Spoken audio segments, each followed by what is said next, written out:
Je vous le dis aujourd'hui. Dieu m'avait dit d'annoncer que toute tentative de déstabilisation contre le Burkina n'aboutirait pas. La prophétie est encore là. Je l'ai prophétisé depuis 2022, lorsqu'il avait pris le pouvoir d'État. J'avais prophétisé pour dire, cet homme qui est arrivé au pouvoir, aucune tentative de déstabilisation contre lui ne réussira. Et aujourd'hui, le Saint-Esprit confirme cette prophétie. Qu'est-ce que les gens n'essaient peut-être pas de faire contre lui? Mais vous voyez, qu'est-ce qui prospère? Parce que simplement, Dieu l'a suscité, Dieu l'a choisi. Et spirituellement, il est le prototype, il est le modèle de président que Dieu va établir sur tous les différents pays d'Afrique. C'est pourquoi je l'ai vu en lévitation et la carte de l'Afrique tournait en bas de lui. Et j'ai entendu l'ange qui m'a dit, spirituellement, il est comme le président de l'Afrique. C'est-à-dire, il est en fait le modèle, le prototype à qui, bien sûr, quiconque va désirer se faire aimer de sa population doit regarder comment procède ce modèle. Et j'ai vu Ibrahim Traoré,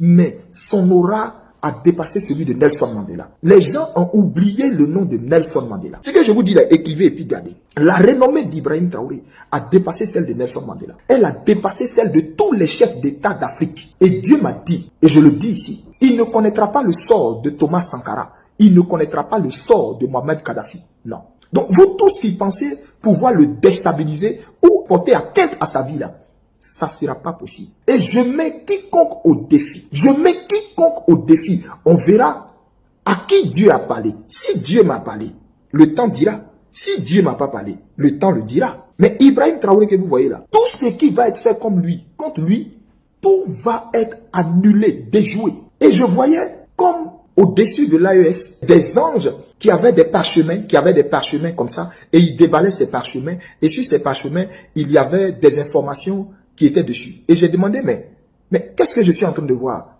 Et celui qui me montrait cette vision m'a dit, ce que tu es en train de voir là, ce sont ces anges-là qui rendent les services de renseignement de l'AES puissants. Ce sont ces anges-là qui mettent à nu tout ce qui est programme, qui est fait contre l'AES. Eux-mêmes, ils ne savent pas. Eux, ils pensent que c'est leur propre force. Eux, ils pensent que c'est leur expertise. Non. En réalité, spirituellement, il y a des anges majeurs que Dieu a envoyés sur le territoire de l'AES. Et ces anges majeurs-là sont les anges qui prennent les informations de la terre pour les amener au ciel. Et ces anges majeurs-là ont été établis sur l'AES. Et ce sont ces anges majeurs-là qui mettent à nu tout ce qui est programme, tout ce qui est fait dans le secret contre l'AES. Tout ça va filtrer, ça va sortir au grand jour.